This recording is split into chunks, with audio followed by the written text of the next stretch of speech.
The Apex Arena was not designed for mercy. Towering walls pulsed with electric energy, the floor shifted with unpredictable traps, and the sky above flickered with drone cameras broadcasting live across 1,000 systems. The crowd of alien spectators, Dracorians, Valkyrie, Grelith, roared in anticipation. This was the blood sport of champions. No one expected the human girl to last more than a minute. She stood barefoot in the center, clad in ragged prisoner's cloth, her wrists still bearing marks of restraint. Her name was Arya. No last name, no military rank, no fanfare, just a human girl thrown into the Apex Arena as punishment or entertainment. The announcer's voice boomed in a dozen languages. From the death world known as Terra, the primate species calls her human. Mocking laughter echoed through the arena. Arya didn't flinch. Her eyes scanned the arena with silent precision.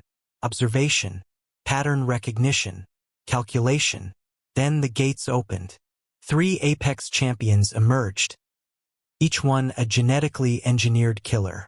The first was a Wervel brute, 10 feet tall, armored in chitin and wielding a plasma hammer.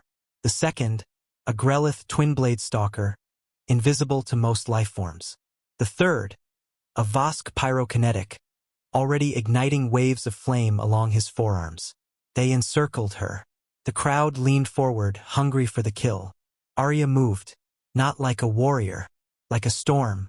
She ducked under the Wervel's first hammer swing with impossible timing, using the momentum of her dodge to leap onto his arm. Her foot planted against a joint and she twisted. A loud crack. The brute howled as his elbow bent backward, tendons torn. The Grelith stalker appeared from stealth, blades flashing. Arya dropped, sliding beneath the strike. She snatched up a shard of metal from the arena floor, waste from a previous match. With surgical precision, she drove it into the creature's foot, pinning him momentarily. Before he could vanish again, her heel met his temple. He collapsed, twitching. By the time the Vosk unleashed a pillar of fire, Arya was already gone from her previous position. She reappeared behind him using the fallen stalker's blades. 2 quick slashes. The flames sputtered out as the Vosk fell to his knees, bleeding light. Silence. Then screams. The crowd couldn't believe it. 3 champions, downed in seconds. But Arya wasn't done. The arena shifted. Walls opened. More combatants were released. This time a mix of warriors, drones, and bio-beasts. 10 of them. Apex Protocol dictated an escalating challenge. But Arya welcomed it. She stole a fallen energy shield, deflected plasma fire, and dismantled a mechanical drone with her bare hands. Every movement was deliberate, every counter flawless. She never shouted, never taunted. She simply moved and things broke. A bio-beast lunged. She rammed its own tusk through its throat. A sniper tried to line her up from the tower.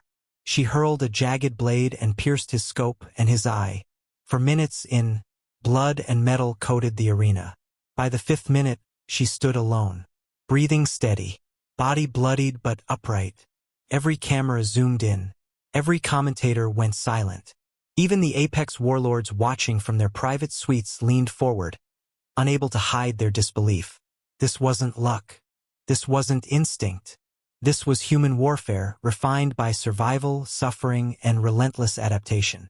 In a dark command room, one of the arena's coordinators whispered, "We underestimated them." Again. Another replied, voice tight with awe, "She's not just surviving. She's studying us." Back in the arena, the gates remained closed. No more challengers came. There was no point. Arya picked up a fallen cloak from a Vosk body, draped it over her shoulder, and calmly walked toward the arena's central pillar. With a sharp tug, she ripped the Apex banner from its perch and threw it to the ground. A symbolic gesture.